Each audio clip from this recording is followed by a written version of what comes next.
नमस्ते दोस्तों।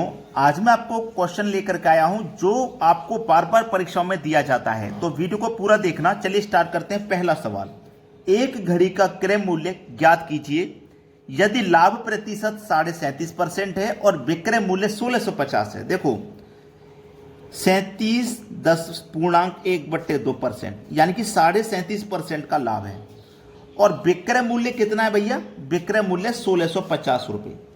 सबसे पहले तो ये जो 37.5% है ना, इसको फ्रैक्शन में चेंज करिए।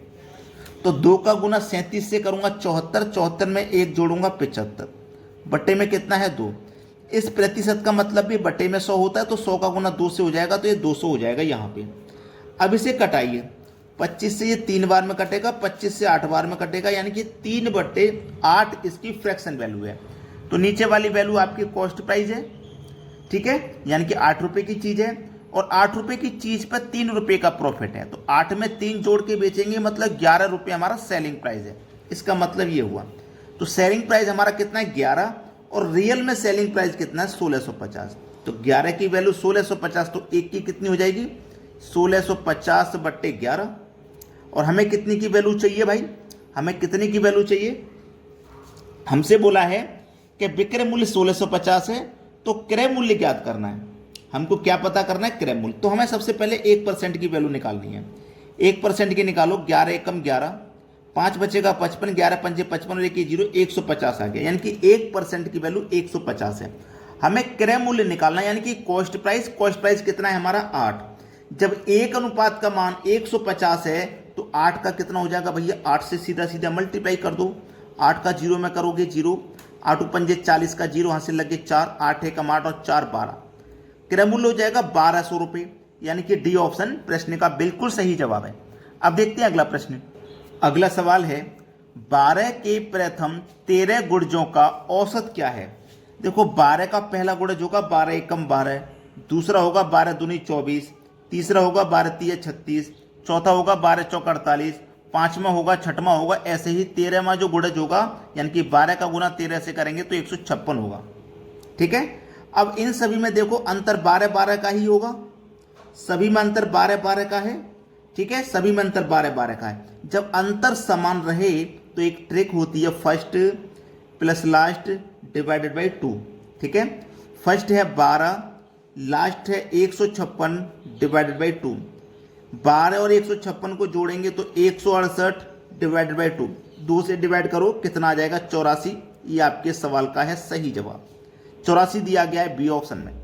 प्रश्न सभी को समझ में आ गया? और बहुत बच्चे होते हैं जो वीडियो को लाइक करके नहीं जाते, तो सभी से मेरी यही रिक्वेस्ट है कि वीडियो पसंद आता है तो लाइक करके जरूर जाया करें। अब देखते हैं अगला सवाल। अगला सवाल है, 2 की पावर 250, 3 की पावर 150, 5 की पावर 100 और 4 की पावर 200 में सबसे बड़ी संख्या क्या है? देखो सबसे बड़ी संख्या पता लगाने का सबसे सरल तरीका है कि जो पावर है इनका HCF लीजिए, यानी कि 250, 150, 100 और 200 का जब हम HCF लेंगे तो इसका जो HCF आएगा वो आएगा 50, यानी कि 50 से ये सभी संख्याएं कटेंगी, है ना। तो चलिए, ये हमारे पास कितना है? 2। अब मैं इस HCF से 250 को कटाऊंगा तो 5 बार में कटेगा। 3 लिखिए। 50 से, ये 50 है ना HCF, इससे 150 को कटाऊंगा तो 3 बार में कटेगा। 5 लिखिए। 50 से 100 को कटाऊंगा 2 बार में कटेगा, और इस 200 को घटाऊंगा 50 से तो 4 बार में कटेगा। 2 की पावर 5 का मान 32, 3 की पावर 3 का मान 27 होता है, 27। 5 की पावर 2 का मान 25, 4 की पावर 4 का मान 256। देखो सबसे बड़ा कौन है? आप बोलोगे सर 256, तो 4 की पावर 200 ये सबसे बड़ी संख्या हो जाएगी, और ये दिया गया है आपको डी ऑप्शन में। क्लियर हुई सभी को बात? अब देखेंगे अगला सवाल। अगला सवाल है, एक दुकानदार 9 वस्तु बेचकर एक वस्तु के विक्रय मूल्य के बराबर लाभ अर्जित करता है, उसका लाभ प्रतिशत कितना है? लाभ प्रतिशत पूछा है। ठीक है, इसके लिए फॉर्मूला होता है x बटे में y माइनस x गुने 100। देखिएगा जब यहाँ हानि पूछेगा तो यहाँ प्लस का साइन आता है, और लाभ पूछेगा तो यहाँ माइनस का साइन आता है। ठीक है, चलिए x की वैल्यू कितनी है? 1। y का मतलब टोटल वैल्यू कितनी है? 9 माइनस 1 गुने 100। 1/9 में से गया 8 गुने 100। अब 8 से जब मैं 100 को कटाऊंगा तो 12.5 बार में कटेगा, आप जानते हैं। ठीक है, तो 12.5% यानी कि डी ऑप्शन बिल्कुल सही है। उसका लाभ परसेंट कितना होगा? 12.5 का। ये आपके सवाल का हो जाएगा बिल्कुल सही आंसर। अब देखते हैं अगला प्रश्न।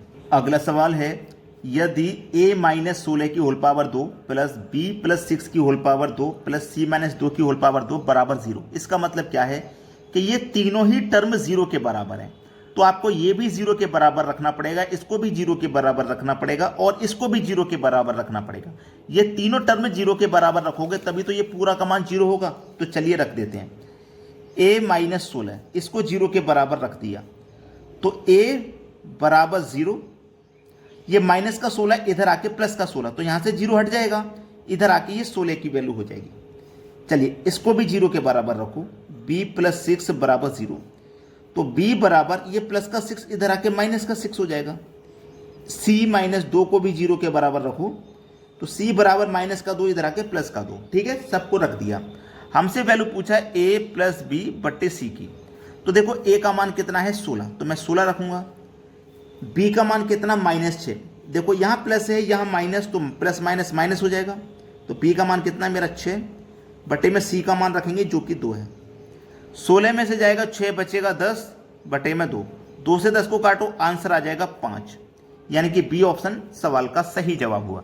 अब देखेंगे अगला सवाल। अगला सवाल है, किसी संख्या को 7 से विभाजित करने पर 4 शेष बचता है, उसी संख्या के वर्ग को 7 से विभाजित करने पर क्या शेष बचेगा? देखो ऐसे प्रश्न में ना 3 संख्याएं होती हैं, ये नंबर सिस्टम का क्वेश्चन है और बहुत आता था पहले।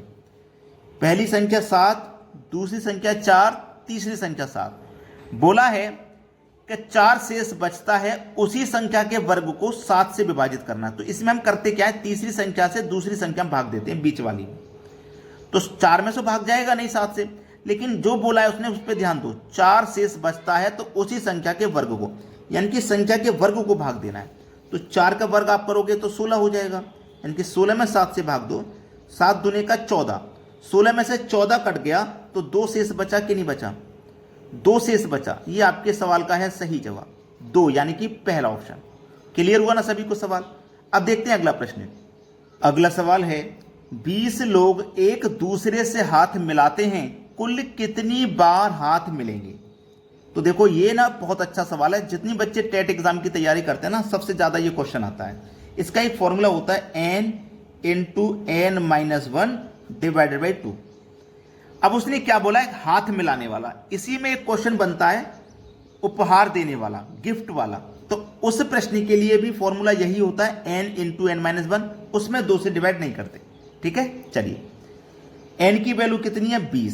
20 रखेंगे, इंटू 20 में से माइनस करेंगे 1 तो 19 आ जाएगा, बटे में 2 है, 2 से कटा दो 10 बार में कटेगा, और 19 का गुना 10 से करो तो ये हो जाएगा 190। ये आपके सवाल का हो गया बिल्कुल सही आंसर 190। पहला ऑप्शन है सही जवाब। वीडियो को सभी बच्चे लाइक करें और दोस्तों में शेयर कर दें। ठीक है दोस्तों, धन्यवाद।